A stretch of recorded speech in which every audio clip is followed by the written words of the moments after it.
This week I learned something very, very peculiar. You remember that Guillermo del Toro movie a few years back? I think it was called The Shape of Water. Well, thanks to what I'm reading right now, I learned exactly what you call it when you get by a fish.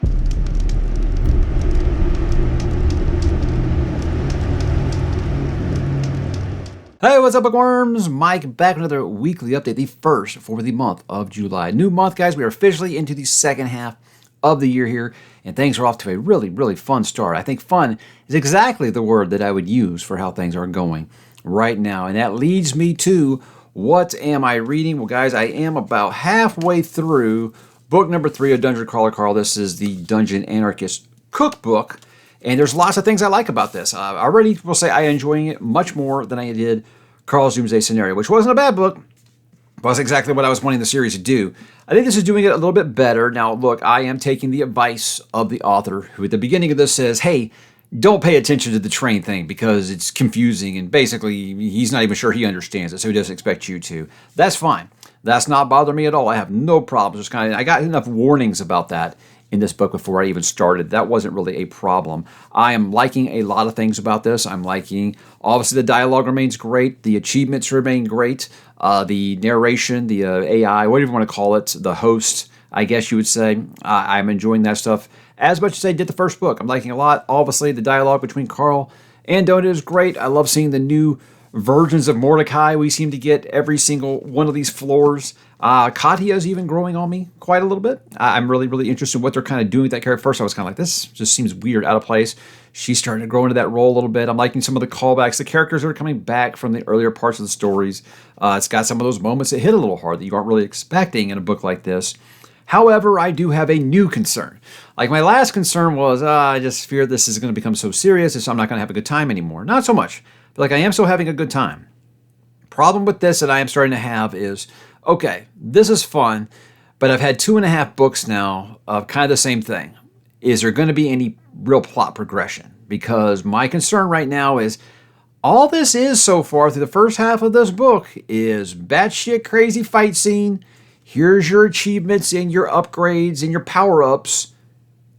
Repeat, repeat, repeat. That's all it's doing. And I'm like, look, I'm having a good time. Don't get me wrong. I'm like this. But do I really want to keep going? Each one of these books, it gets longer and longer and longer. If that's the only thing there is there any plot progression, like at all? I think the character work's good. I'm liking the character work. But is there some kind of plot? Because I shudder to say it, guys. This is what chased me off of Cradle. It was just about power-ups. And you keep on just stacking your abilities and your power-ups. And I'm like, to a point where like the characters are almost already overpowered in book number 3 here. And I'm like, I don't know if this is this really what it's going to be now, everybody? Don't worry, I'm not saying that I'm going to quit the series. I'm saying this is my new primary concern on the series is this all there is to it? Is it just going to be each new floor is just crazy fight scenes? Here's my power-ups. Got to keep getting stronger for the next floor. I like that to be a part of the story, but I'd like there to be some actual plot progression here. Now, I know that they're kind of just hinting at some of these things about, necessarily doing the Hunger Games and kind of breaking the game, they're kind of doing that thing. I hope that it leans a little bit more into that. Because I feel like other than like a certain assassination attempt in book 2, I don't feel like there's been any real plot progression there at all. And that's my worry right now. Now, again, I am enjoying this one much better than I am book 2. Of course, I'm going to be continuing with book 4 after this. The goal right now is maybe every other month or so. I don't know. It just kind of depends on how the old TBR falls. But that is my new primary concern. I've gotten lots of people like, no, don't worry about it. It does address those issues, and that's good. That's what I want to hear. I want to hear that it addresses those issues. So that's where I'm kind of at right now. Sorry I had to drop the C word on you guys, but just be glad it wasn't the other C word that would probably get me demonetized. So Cradle is obviously a little bit of an extreme there, but that's just kind of the comparison I was making this morning was just like, this is why I quit Cradle, guys. I have no interest in just watching a player fight a battle and power up. That's not what I want. And I know that is really what progression or lit RPG can be sometimes. Give me some story. That's what I'm hoping for going forward. We'll report on that, the second half of this, in next week's weekly update. Outside of that, I did begin Dark Tower number 7. This is the last of the Dark Tower books, if you don't count the Wind Through the Keyhole, which I do not because it takes place there. So sequentially, this is last in the story. But this is, I'm really not that far into it. What I appreciate about revisiting this so far is, I don't know if I want to say the character's name, because I feel like that character's name can be kind of a spoiler. But there is a character, let's say, that was in another book of Stephen King's chronology at one point, and this character has been struggling with their loss of faith. And I feel like the good story at the beginning of this one is that character finding their faith and actually like playing hero again, and kind of embracing that. And I really appreciate that arc at the beginning of the story. I really feel like the first 100 pages or so really is that character's story. And again, just kind of filling out that quartet, showing everyone's important, not just Roland, not just Eddie, not just Suzanne. Seeing all these characters in the quartet are really important. And that's something I really am appreciating on this reread. This is my first reread, guys, of Dark Tower 7 since I run into it reading it like this back when it first came out because I was so upset about Song of Susanna. So Song of Susanna, no, the same things that upset me before upset me this time. Hopefully this time time has been a healer, and the things that really bugged me about this book won't bug me as bad as the ones in Song of Susanna has. And I'm happy to say early on, I am very happy with that one part that I just mentioned, but really not that far into it. But that's kind of what I'm going to kind of continue to work on this week. And that leads me to what am I going to read? Now, clearly, I'm halfway done with this one. I'm barely scratched the surface on this big daddy. So this will be what I do all of next week. So I don't imagine I get too much. If I need a little break, maybe I can kick up that Murderbot book, which is an artificial condition. That's Murderbot number 2. We'll be revisiting that because I am enjoying the Apple TV series. I maybe want to give the books another try. But that would be kind of where I lean after this. But again, I got a lot here to read, and that'll probably be what I work on for the remainder of this week. So not a ton to talk about in what am I going to read, but I am enjoying what I am doing right now. And I do have obviously concerns because I know what happens in Dark Tower 7 and the issue I mentioned maybe about progression fantasy as a whole. And I don't know if you might call it progression fantasy, people get mad at me. You got to understand, I don't know, guys. I'm all new to this. I'm all new to progression, lit RPG, all that stuff. I'm all new to it. So again, of course, I'm probably saying it wrong. I don't know what I'm talking about. Don't listen to me. But I do have those concerns for sure. How about this week on the channel, guys? We did go ahead and wrap up the month of June and name my book of the month. I had lots of people say I was actually surprised with your book of the month, and I think it's because it's one of those things where it's a book that's like special, but it's incredibly frustrating, and it's one of those where I think it's where you like an album by a band, but it's it's a little different than you were expecting, and you kind of grow to love it, and you can listen to it and say, I know this is genius. It's just not quite like sticking in my head yet. That was a comparison I kind of made there because I don't want to make it 3 weeks in a row where I talk about Bob Dylan's singing voice. But that's one of those things where a book can be incredibly frustrating, but you still can recognize its greatness. And that's the book that I had for my book of the month. So check out that video if you missed what that was. Always fun to go back and look at some of the most popular videos for the month to see what you guys liked. And I was quite surprised with a couple of them, because I said that probably 2 of the 3 biggest videos I had in the month of June were topics I didn't think were going to resonate very much with you guys. So I'm glad that they did. At least it generated a lot of discussion, and I'm happy for that because, again, that's what I want to do. I want to generate discussion and just get more of you guys to read some of these things and give me your opinions. That's obviously what I'm here for, get you guys to read and to talk about it just a little bit more. And then I did my mid-year kind of wrap-up deal where I just talk about the best and the worst so far of the year, my biggest videos, things like that. And what I kind of did this time was I said, hey, look, these are my top 10 that I've read so far. They're not in preference order or anything like that. I really did them in order that I read them in. And looking at the 10 that have kind of stuck with me the most, been a very, very good reading year because I also did my most disappointing. And I had to clarify, these don't mean that they are bad. These aren't the worst books I've read. Sometimes a book can just be disappointing. It doesn't mean it's a bad book. You just might have had a different set of expectations, like I had with several of those. But 3 of the 5 disappointing books I had on there were DNFs, and you would expect that. And I had to actually think hard about 2 others that I put on there. And that tells you it's been a really, really good reading year. And I think that it has. And I think that's because I've kind of avoided the large book bug so far this year. I haven't really dove into those big old tomes because I know those are coming in the second half of the year. And that's going to kind of play into some things I have planned for next week. Let's go ahead and talk about some of next week's plans. I do have something that is kind of refer to those big books I have coming this fall. I'm thinking about doing something that's like books I'm most excited about this fall because there are several releases coming out this fall, as well as just some books I still want to read that obviously aren't new, but I still want to get them in. It is going to kind of be a heavier back end this year as far as page count does go. So that's why, right now I'm getting the 5-6 books books a month. Later in the year, I might be getting 2 or 3 a month because some of them are just so monstrous, But hey, we are anticipating some of those things, and I think that'd be a really good video to talk about. I'll also do my book haul for the month. I'm looking at it right now. Got a massive pile of books that were sent to me this month, and I can't wait to show you guys and talk about them because there's really some great things I want to talk about there. And again, always my opportunity to tell you thank you for everything that is that you guys have sent to me. But real quick, thinking back to that mid-year video, is like that's probably the longest video I've put out in a while. It was almost pre-edit, it was 45 minutes. So I had to cut some stuff out, and I got it down to 38. So it was one of those where it's like, it's probably a little long. But, when you're wrapping up the whole part of a year, that can be a little longer. But I know old YouTube doesn't like those longer videos on the channel, but I'm glad that you guys seem to be enjoying it. And I love hearing the things that have worked for you and not worked for you for the first half of this year. So that's everything I've got for the books, guys. Got a couple of TV and movie talk things here I do want to discuss. I took a poll recently. Now, I talked last week about finishing Squid Game, and I love Squid Game, and I loved All of Us Are Dead, and I said, you know what? The shows that I've really enjoyed this year, if you count the Eat or Not as well, I said, I feel like I'm really just getting into more foreign language stuff because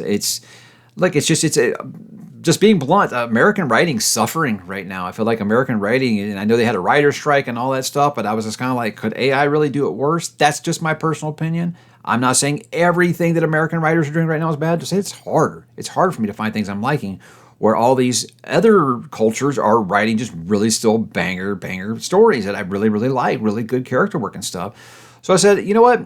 I want to try to get into some more Japanese and K-dramas and stuff. So I put up a poll and said, here are 4 that I've narrowed it down to. It was Kingdom, Alice in Borderland, what was it? Uncanny, I already forget what it's called. And what was the other one? Alchemy of Souls. These were the 4 that I kind of narrowed it down to. Now, of course, I put this poll up and I got a lot of recommendations for other things. Mercy for Noam is a big one. The new one I think that everybody's really, really recommended to me. But I put that poll up, and the clear winner was Alice in Borderland. Now, I put the same thing on Instagram, which didn't have an actual poll option, and Kingdom was a runaway winner there. But I went ahead and said, I'll go ahead and do Alice in Borderland because my wife was waiting for me to watch season 2 when she heard that I was interested in reading it. So I started Alice in Borderland, and it's not quite the Squid Game clone that I thought it was. And everybody has been very quick to inform me that it predates Squid Game.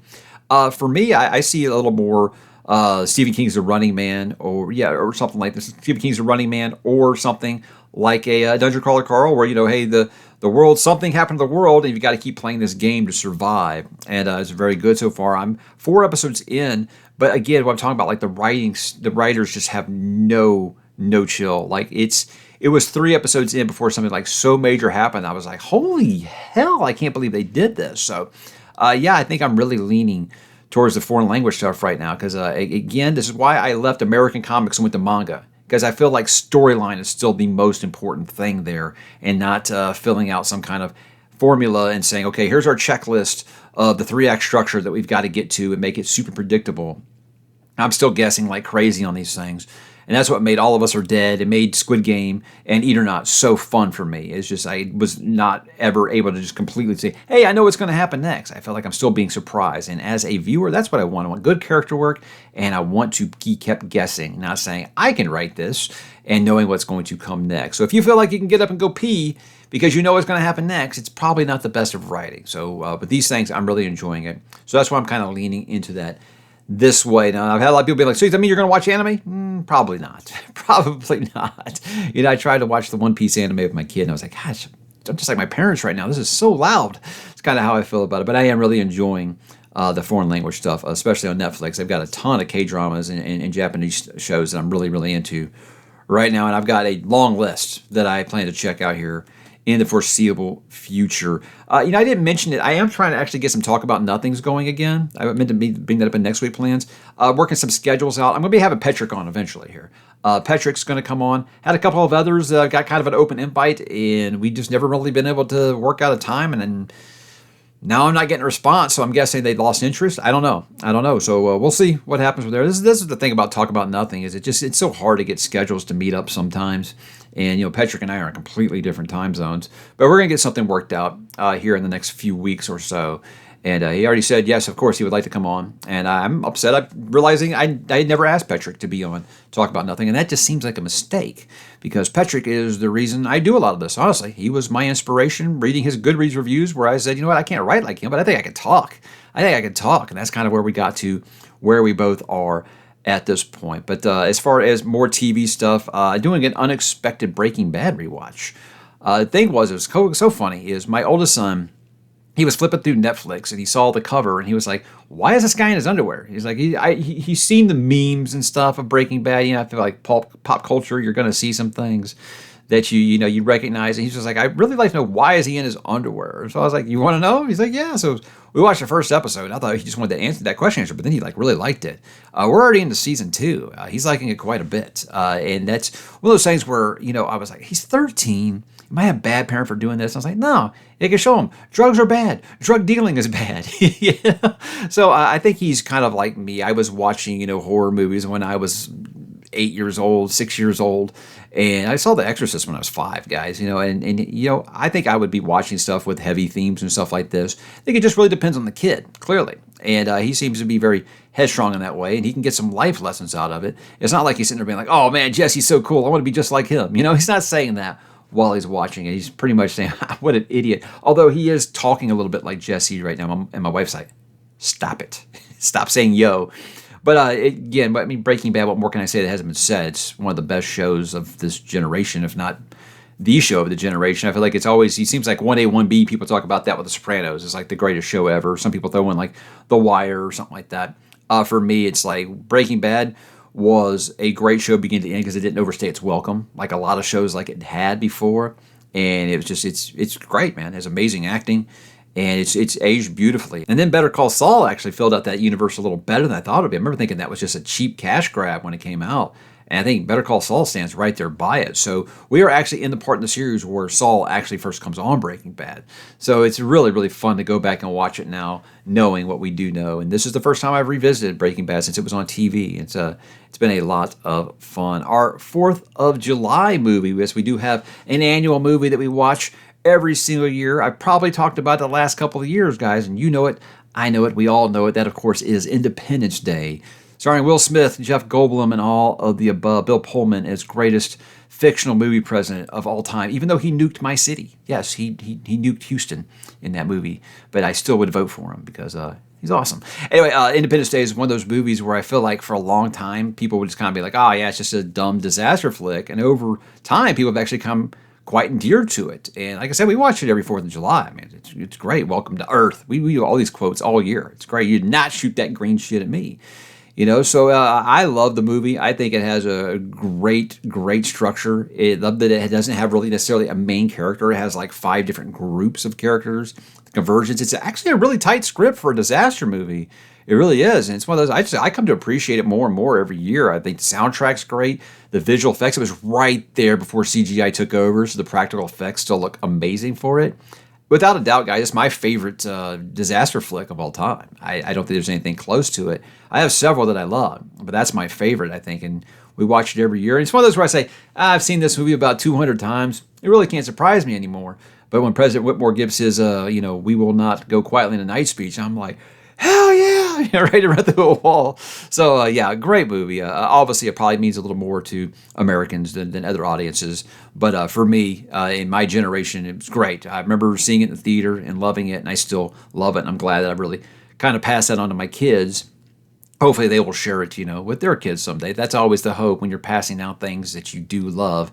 And it makes you think, man, look, I'm one of those, like, I'll talk about how 80s movies were so great, but 90s action movies were just like peak. That was like where they really hit their peak, I felt like.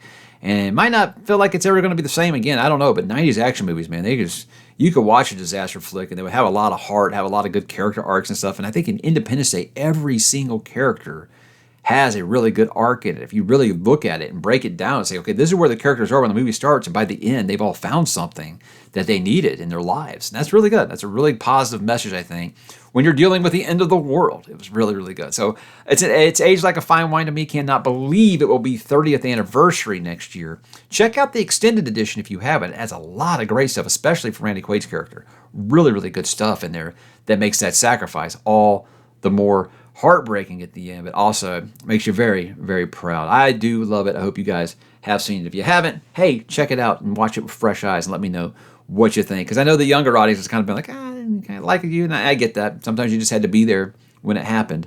But I do love it, and I will continue to watch it every single year, and The Patriot, and I think we're going to try National Treasure for our family movie night on Monday. I don't know.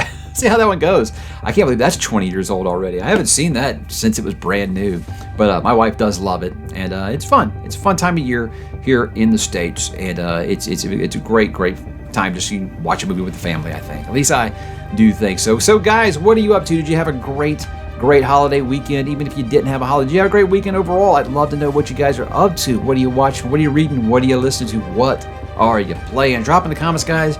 Let me know. I will talk to you there.